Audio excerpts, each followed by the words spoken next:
Hi, this is Cantor Manny Silver. I am the cantor at Temple Bethel. So I'll be talking a little bit this week about this week's Torah portion.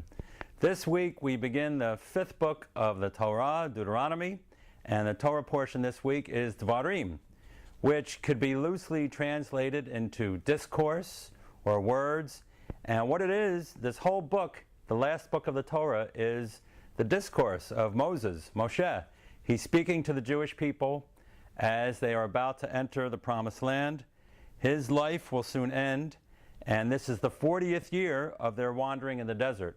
So their time in the desert is about to end. They are about to enter the Promised Land. So as we begin this week's Torah portion, the Jewish people are encamped in the land of the Moabites, east of the Jordan River, east of Jericho, and Moses is giving them a review of what they've been through the last 40 years. And he goes through all the places they've been, all the things they've been through in the desert.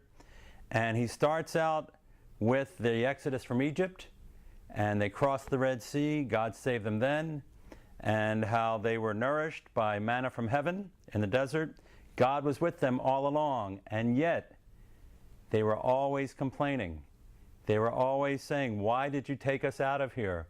Why can't we go back to Egypt?"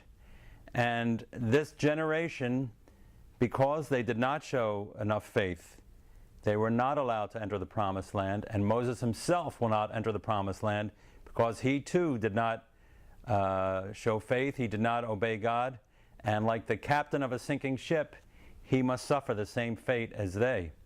So as this Torah portion begins, Moses is actually talking to the children of the people who perished in the desert. And he's telling them what will be as they enter the Promised Land. One of the things that really strikes me about this Torah portion is how this generation, which had seen so many miracles, which had been delivered from slavery by God, and the plagues that struck the Egyptians when God freed them from Egypt. They had crossed the Red Sea. They had survived everything in the desert with manna from heaven. And of course they had been at Mount Sinai when Moses received the Torah. Despite all that, they lost their faith. And when God was telling them that they would be soon entering the Promised Land and to send scouts, or sometimes spies as is translated into English, he said, "Send 12 scouts, one from each tribe, into the land and see what it is like, and come back with a report." Well, 10 of the scouts came back with a terrible report. And in effect, they slandered the land of Israel, and they discouraged the people. And this is why that generation was not allowed to enter the land of Israel. They had the mindset of slaves, and they were not fit to enter the land of Israel. So what strikes me is, no matter what happens in our life, I think it's just human nature that we take miracles for granted.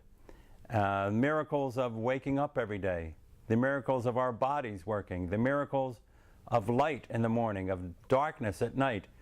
And what I wanted to say was, we have blessings every day in our daily worship service, where we have blessings for daily miracles.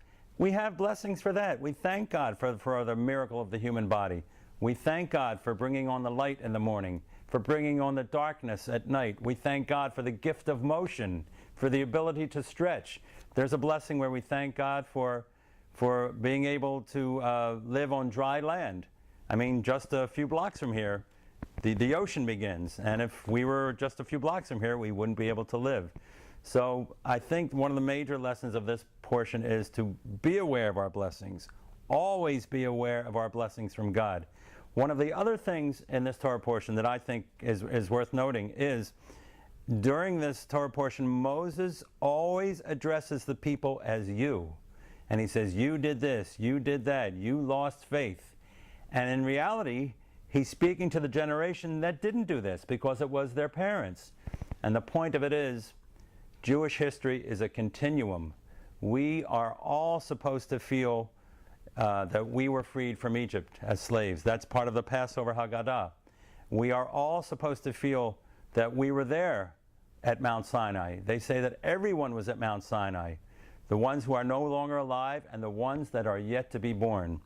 And in fact, one of the last lines in this book of the Torah is a famous verse that we recite on Yom Kippur, the holiest day of the year for Jews.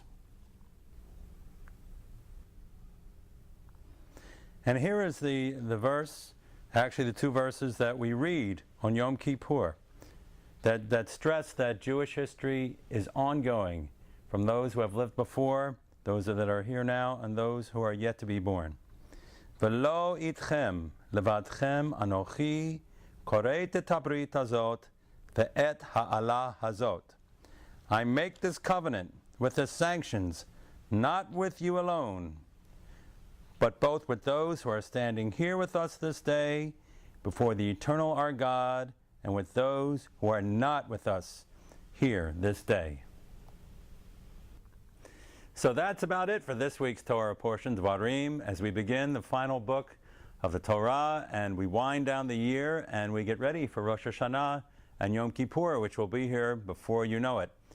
You're all invited to join us for services here every Friday night, 7:30 at Temple Bethel, and on Shabbat morning at 10:30. And we have a wonderful Torah study class every Shabbat morning at 9:30 in the morning. And the rabbi leads that Torah study class, and sometimes I lead it. And we really go over each week's Torah portion. There's so much to learn. And we've been studying, the Jews have been studying this, and the non-Jews also, studying the Torah, the Old Testament, for over 3,000 years. And there's always more to learn. And we find all ways to make the lessons of each week's Parsha relevant in our lives. Thank you so much. Shabbat Shalom.